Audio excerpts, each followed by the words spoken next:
wasn't planning to do another edition of his very successful calendar, but the fans have spoken, and so he has obliged. You might remember John's historical 2014 calendar that combined photos from the past with pictures from today taken in the very same location, and now John has created 12 more photos for 2015, a decision he made after a special encounter with someone on the street who encouraged him to do it again. John Morris has dropped once again into the Island Morning studio, and I believe he has a couple of calendars with him that we're going to give away in just a moment. Good morning, John. Good morning, Matt. Welcome back. So before we talk about the new calendar, we should talk about the project in general, just so people kind of understand what it's all about. How would you describe it, what you're doing here? Basically, what I'm doing is I'm taking older photographs and merging them into new photographs so that you're seeing a portion of the photo that's from our history back in the 1800s, and you're seeing a portion of the photo from our modern day.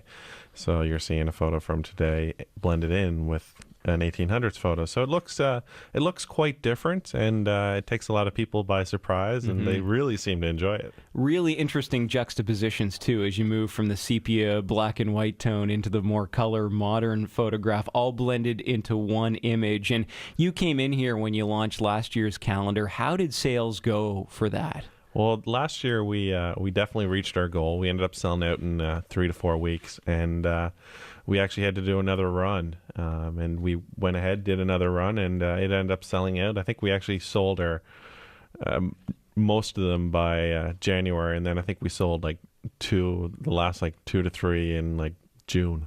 So how many in total would you say are out there?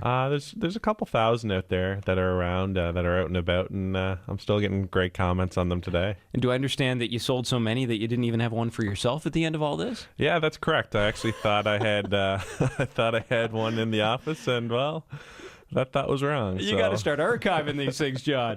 Now, I mentioned that you weren't planning to do another edition until you had a conversation with someone on the street. What's the story there? It was one day this summer. I was walking down the street, or I was on Queen Street, and I had a lady mention that, ask if I did the calendar, and I said yes. And she started talking. Oh, you're going to do another one. And I said no. It was a one-time thing, and she was the look of disappointment on her face. And then she told me the story of her mother, who looks at this calendar every morning, and her mother unfortunately has Alzheimer's. And when her mother looks through the calendar, she just lights up with a huge smile. And talking with this lady, it just it really had an impact on what exactly this calendar's doing. And it really made me reconsider that, maybe I should be rethinking about doing this. And this lady just lit up so well, and she was so happy with the calendar and the expressions on her mom's face that it just really affected me. So I said, I need to do another one. That's a real motivator for you. And I understand you've branched out a bit this year with photos that extend across PEI. What can you tell us about that? Yeah, there's more photographs from outside of Charlottetown this year. So we have photographs from, down in Montague. We have some photographs from Summerside, North Rustico. A nice one of the Tignish Wharf that I really enjoy, and it's been quite the adventure traveling around to all these spots and recapturing these images. Photos are a little challenging on the radio, but maybe you can describe a couple of your favorites here and how they blend the past and the present.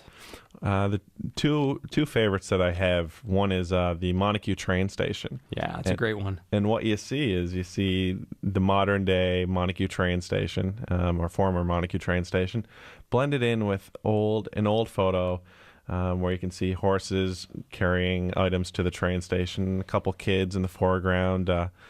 They're all hanging out at the train station. There's a lot going on in this picture, and they're just waiting for the train to come pick up all these goods. Another one that I have that I really enjoy is the Charlottetown Harbor, as taken from Stratford, or the modern day Stratford, I should say. And it has a nice picture of the Maz Dam in it. Mm-hmm. But it also has a picture of the old wharf that was there in Stratford in the 1800s. And you can just see a horse and buggy at the end of the wharf. And I had one person ask me how I got the Maz Dam in the photo. And I had to tell them, I can time travel. So I took the Mazda back with me. It is, again, we were talking about that juxtaposition to see this giant floating cruise ship against the backdrop with the horse and buggy there, and great shot at Tignish Harbor with those old harbor fishing buildings there, and then the modern day on the other side. How difficult is it to align these photos, John, to get them so they fit together? It's a bit of a puzzle piece here. Oh, it's definitely a challenge. It's not the easiest thing to do. There's lots of times I've gone out, tried to capture photographs, and well, it didn't work out. So I had to go back, and the Montague one's a great example. I went down there 2 or 3 times before I got it perfect. And just lining everything up, just like the photographer had, it was a pretty big thing. So you have to make sure that everything matches, because if something's a tad bit off, then it throws the whole thing off. And City Hall was another challenging one this year, just where the photograph was taken and the modern day streets. It looks like it was taken in the middle of the street. So are these calendars available now? Are they out there now? Yeah, they're available right now. They're in stores in different locations across PEI, such as Indigo in Charlottetown, the PEI Company store, the Showcase, the Coles in Summerside, the Avonlea Bookstore, and Buy-Right in Montague. And you can find them at any of the good tourism gift shops in Charlottetown as well. And you made a small donation as well based on the sales of these. Is that the same case this year? Is there a fundraising component with this? There is going to be a bit of a fundraising component. We're going to be making a donation to the Alzheimer's Society when it's all said and done. After that conversation you had with one of the fans of last year's calendar. It's great. John, great to talk with you. And you brought in, do we have 3 calendars to give away? We got 4.